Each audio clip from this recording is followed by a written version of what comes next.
Hello everybody, my name is Ragnon, and this is my guide for Holy Paladin in Shadowlands Season 4. So first of all, why would you want to play Holy Paladin? Holy Pally is, it's on the upper end of healers. It's currently not performing nearly as well as Holy Priest. We're only about a week into Shadowlands Season 4, but it is doing fairly well. It has pretty consistent damage, especially in AoE. Pretty nice burst, not nearly what it was with Venthyr in its glory days, but as a trade-off, it does have a lot of an easier healing toolkit now. With Venthyr, you sometimes felt like you're struggling to keep up outside of Ashen, and if healing got intense, but now with Necrolord, it's very intuitive. It's got a nice steady healing style and pretty consistent damage mixed in.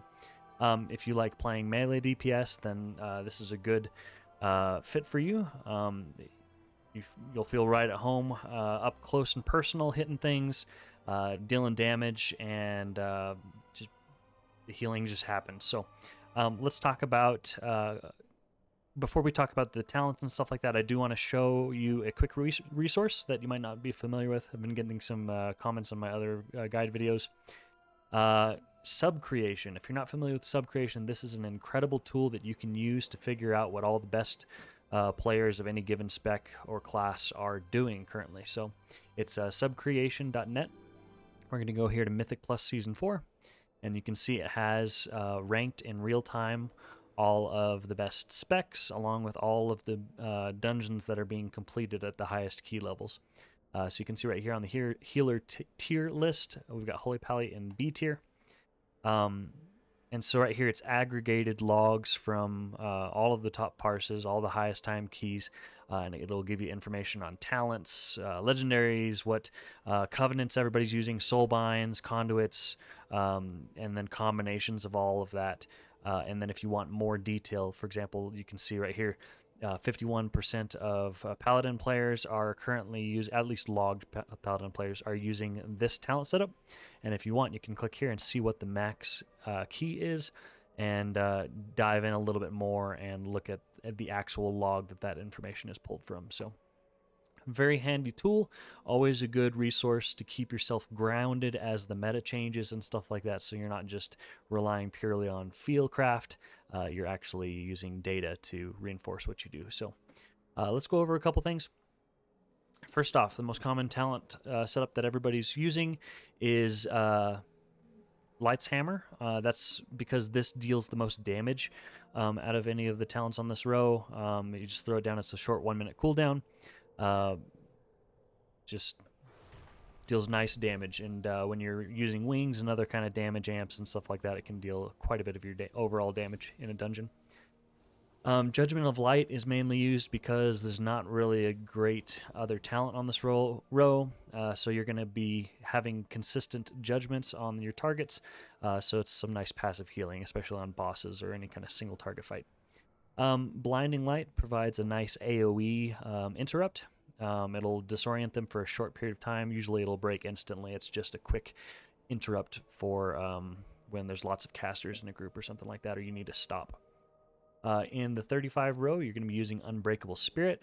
It reduces the cooldown on some of your big abilities by 30%. Your Bubble, your Bop, your... excuse me, not Bop.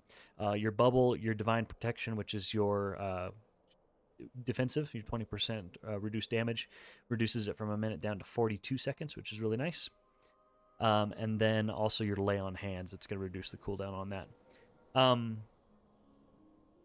Divine Purpose in the 40 row is going to give you a lot of extra holy power generation through the course of the dungeon.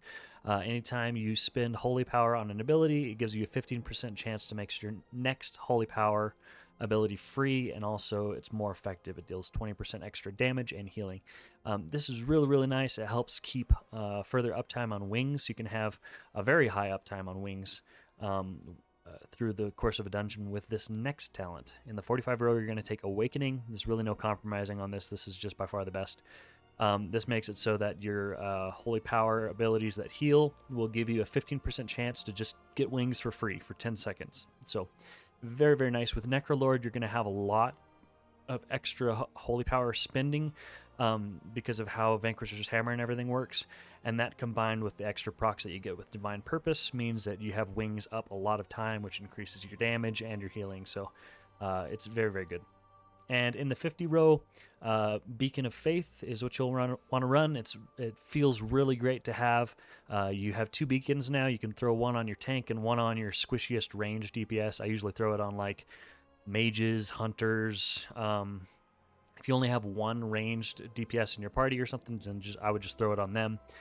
Because the rest of your party is going to be benefiting from your mastery. You're going to be up close healing them. So the ranged is sometimes you're using your stuff and the ranged is over to the side or behind you, and they're not necessarily getting the extra healing from your Light of Dawns that trigger from your Vanquisher's Hammer and stuff. So Beacon of Faith really helps with that.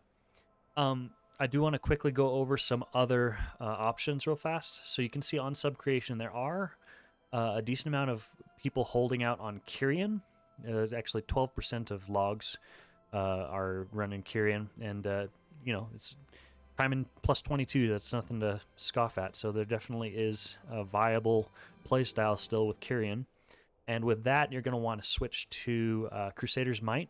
That makes it so that your melee ability, Crusader's Strike, it's going to reduce the cooldown on your Holy Shock, and Kyrian relies all around your Holy Shocks and putting Glimmer stacks on people. So that is an option. There are also a couple people who like to run Beacon of Virtue. From what I hear, it's mostly just because they like how it plays. There's also some affix weeks that it would be pretty helpful on, like Bursting, for example, is a nice use case for this, because you can throw it on and it'll just put a beacon on pretty much your entire party. And you'll be able to heal everybody up with relative ease with Beacon of Virtue. So that is an option, but it is lesser played. Let's talk about covenants real quick. So the primary covenant that people are using is Necrolord, and the reason is because of how much synergy exists in the kit with the 4 set, your double legendary, and how Vanquisher's Hammer works. You're going to be generating a lot of holy power, which equals more damage and more healing. So with Necrolord, you're going to be getting the ability that's going to be behind my head. You're not going to be able to see that. Let me pull this up. You're going to have Vanquisher's... There it is. Vanquisher's Hammer, which is on a 30-second cooldown, which is really short. You throw a hammer at your target for a huge amount of damage. It really hits hard. And it empowers your next Word of Glory to automatically trigger Light of Dawn, which is your AoE heal, with 25% increased effectiveness. So you throw out Vanquisher's Hammer on a target, hits them for a lot of damage, and then the next time you use Word of Glory on somebody, it automatically shoots out a Light of Dawn for free, which is really cool. Now this interacts really nicely with your 4 set. Your 4 set means that when you cast Word of Glory, it causes your next Light of Dawn to heal for 50% more and cast twice.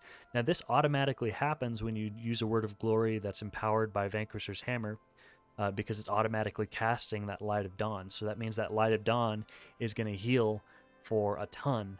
And so that can happen once every 30 seconds, which lines up perfectly with the cooldown on Vanquisher's Hammer. So it's a really neat little combo.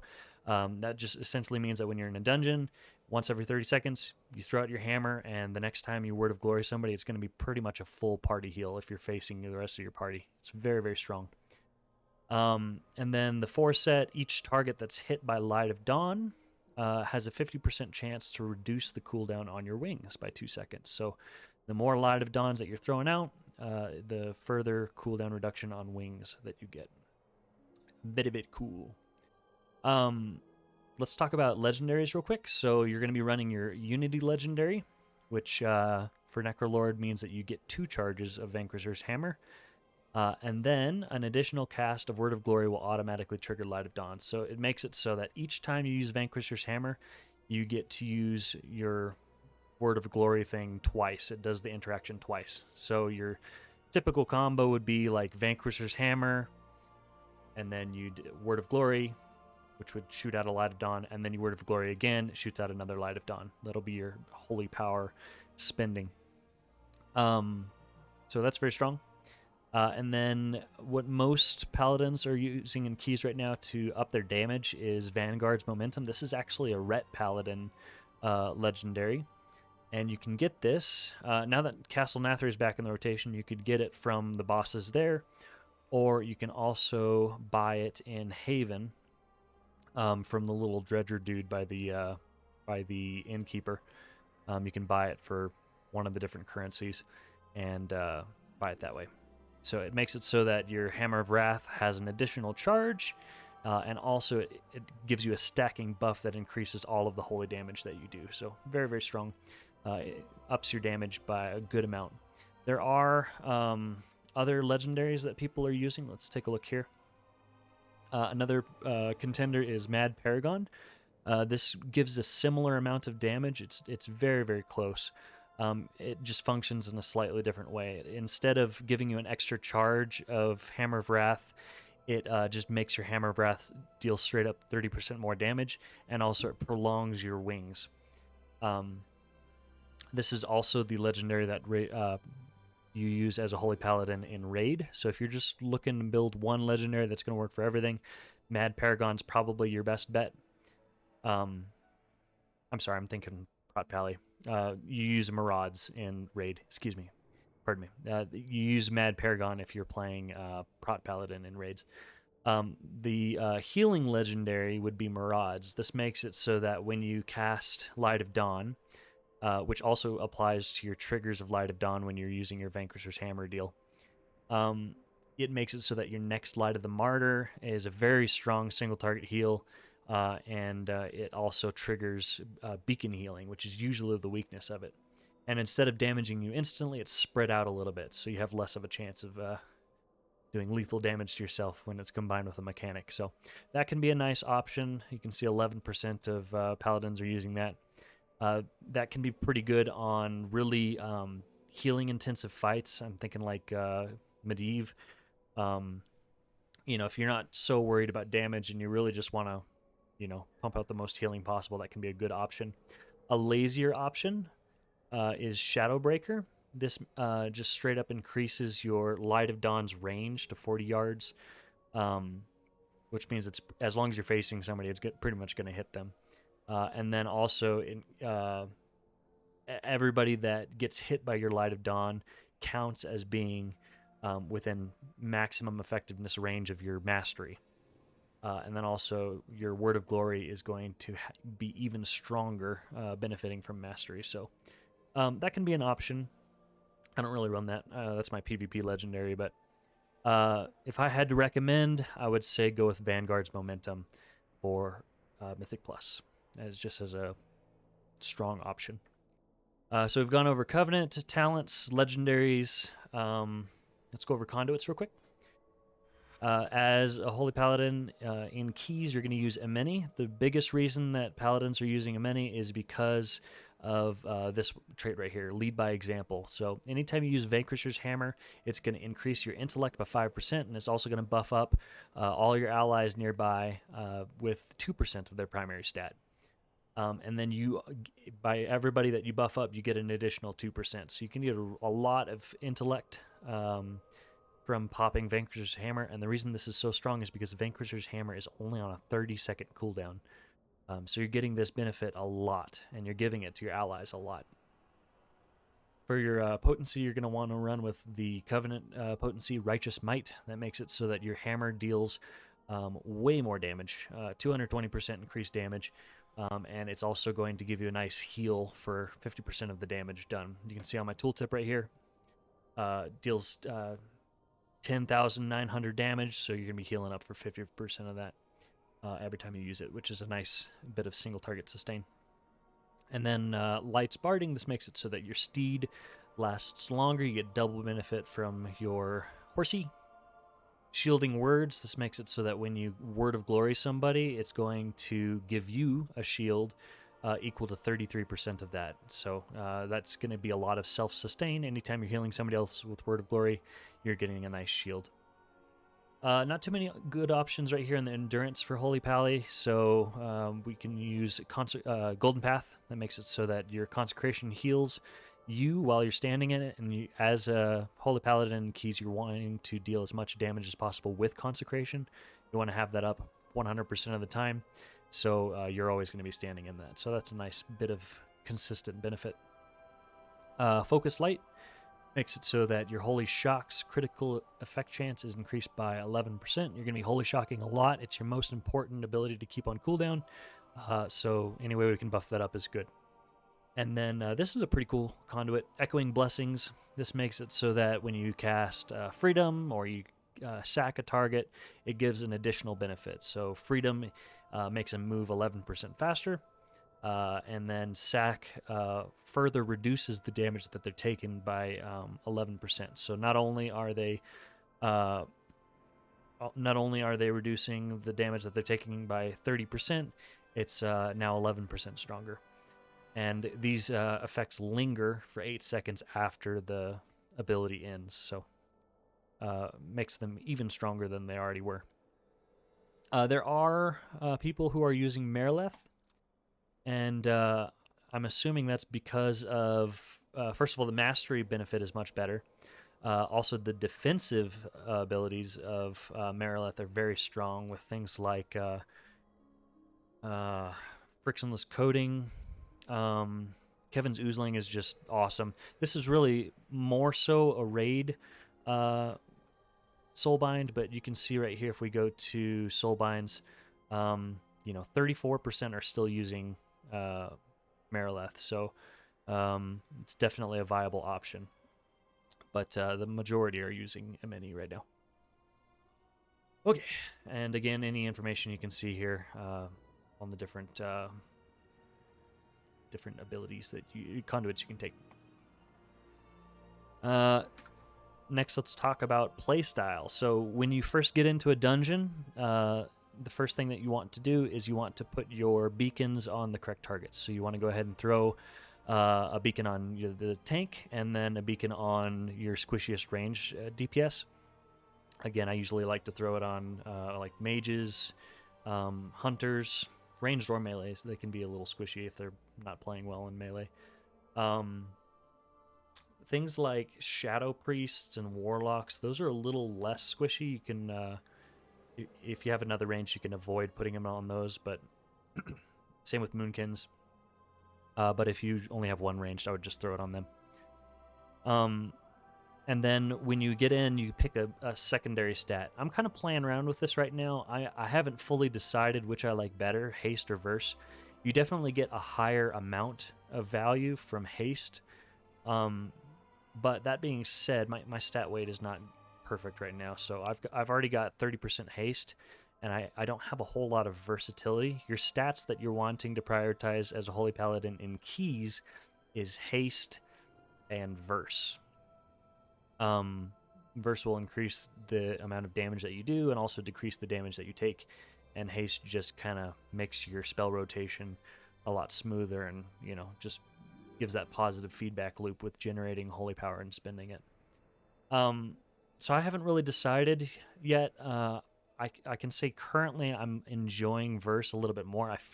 Might just be a personal opinion, but I feel like my damage is higher when I pick verse, and also it's easier to survive. So I haven't settled on that yet.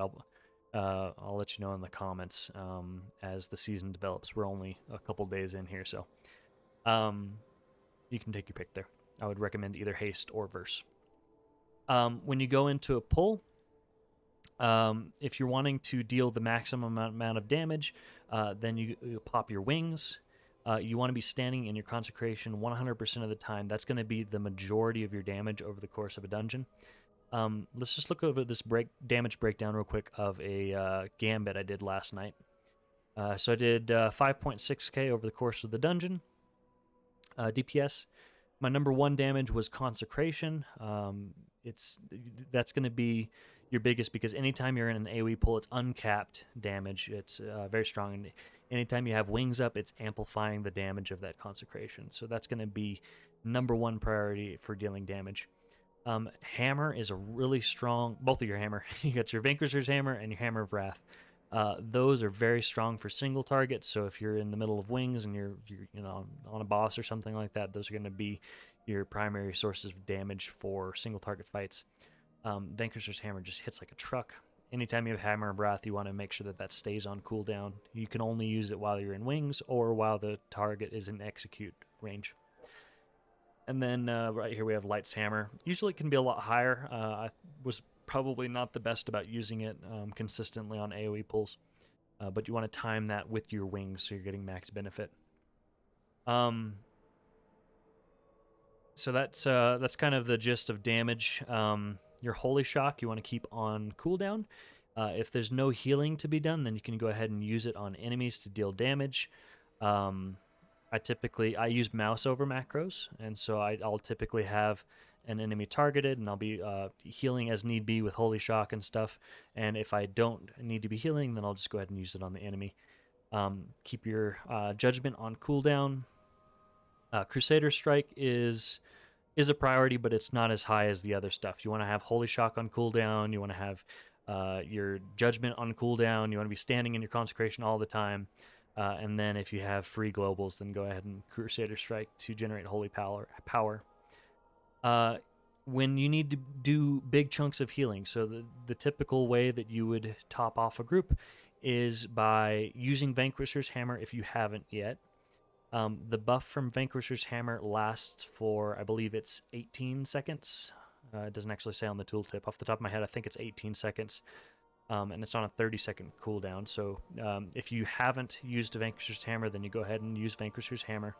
Make sure you have at least 3 Holy Power, and then you would Word of Glory a target. And when you Word of Glory a target, make sure you're facing towards at least the melee chunk, the tank and the melee.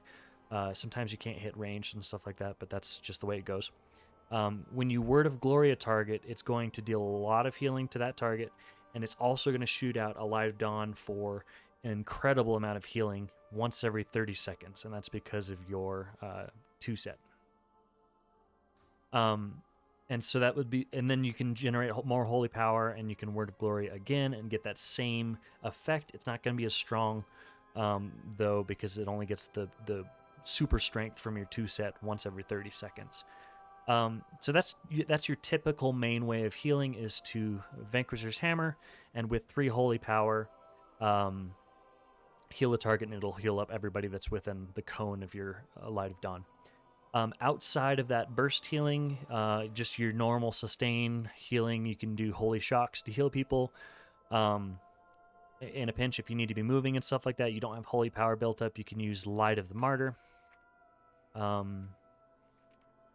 Right here. And that is not the best heal to use on its own, because unless you're using Maraud's, and you have the empowered Light of the Martyr, it's not healing any of your beacon targets. So it's a strong heal, but it damages you, and it doesn't heal the other beacons. So you're actually getting much less value than you would with other spells. Typically, you wouldn't use Light of Dawn at all. The only way that you're usually using Light of Dawn is when it's automatically being cast because of your Vanquisher's Hammer interaction. Other than that, I would not be using Light of Dawn just as on its own. You're much better using Word of Glory to quickly heal up a single target, or if you are feeling feisty and you want to deal a lot of damage, Shield of the Righteous can be a good option. It's kind of it's a gray area, because if you spend Holy Power on Shield of the Righteous, it does do a lot of damage, but what you're missing out on is Awakening. Every time you use Holy Power on a healing ability, it gives you a chance to get Wings, and Wings increases the damage of all of your stuff. Consecration, your Vanquisher's Hammer, gives you the ability to use Hammer of Wrath, which further increases your Holy Power generation. So you want to be keeping Wings up as much as possible. Now, that being said, let's say it's a huge pull. It's the first pull in Gambit, and you're pulling, 4 Murloc packs or something like that. You're pulling huge, and you pop your Avenging Wrath, your Wings, and so you already know you're going to have Wings for 20 seconds, and you know the fight's not going to go on for super long. You want to just deal the maximum amount of damage during that time. Well, then you can go ahead and use, like, for example, both charges of Vanquisher's Hammer, and maybe like use Word of Glories to trigger the effect from that. After 4 Word of Glories, you've finished using all of your charges from Vanquisher's Hammer. Then you start throwing out Shields of the Righteous to finish off the fight, or you could just ignore your charges that you get from Vanquisher's Hammer of the empowered Word of Glories, and you can just use Shield of the Righteous. It's a little bit of a gray area. I've been experimenting to try to find what deals the most damage while still keeping the group up.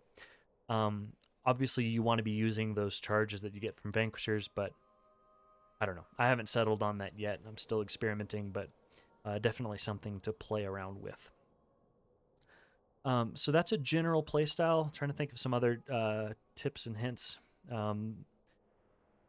With some of these dungeons, especially like Lower Kara and stuff like that, or right now the last boss in Grimriel Depot is tuned very, very high, and the lightning just hits you so hard.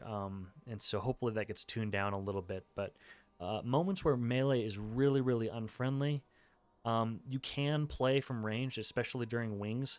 If you have wings procs or something like that, you can still generate a good amount of holy power from range, because the only generator that needs to be in melee is Crusader Strike. You can still generate holy power from holy shocking targets. Your Hammer of Wrath, which is your execute when you have wings, you can throw that from range. It's a 30-yard range.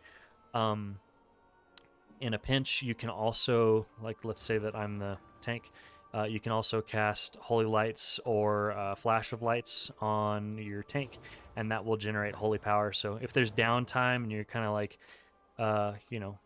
getting ready for the next boss or something like that, or it's a, RP or something, you can generate holy power by healing your beacon target and start a fight with full holy power. So it is possible to play from range. Oh, I forgot to mention Vanquisher's Hammer also gives holy power, so you can use that from range as well. So during times where it's not safe to be in melee, but you still need to do your healing thing, you can use your ranged generators and heal from range that way. Fleshcraft, you want to keep that on cooldown as much as possible because of Emeni. This Pustule Eruption is going to deal a good amount of your overall damage. Just by standing in melee range, they're going to be popping every time that you are healed, or anytime you take damage, so deals a nice amount of damage in AoE. You can optionally also save Fleshcraft as a damage reduction. It's going to reduce your damage by 20%. It's not always safe to do that, because while you're channeling that, the rest of your group could be dying as well, and you're the healer, so got to do what you got to do. There's probably other things that I'm forgetting, so if you have questions about something that I did not cover in this video, then please hit me up in the comments. I'd love to help. I stream on Twitch at twitch.tv/Ragnon Gaming. You can find a link on my YouTube channel or in the description. I stream our raids on Tuesday and Thursday. I raid lead for our guild, Mist, on Illidan. And I play whatever role needs to be played. Currently, I'm playing Holy Pally, but I've also done tanking and DPS when needed and all that stuff. So thanks for watching and hanging out. I hope you had a good time with the video, and hope you have a wonderful season pushing Mythic Plus with Holy Paladin.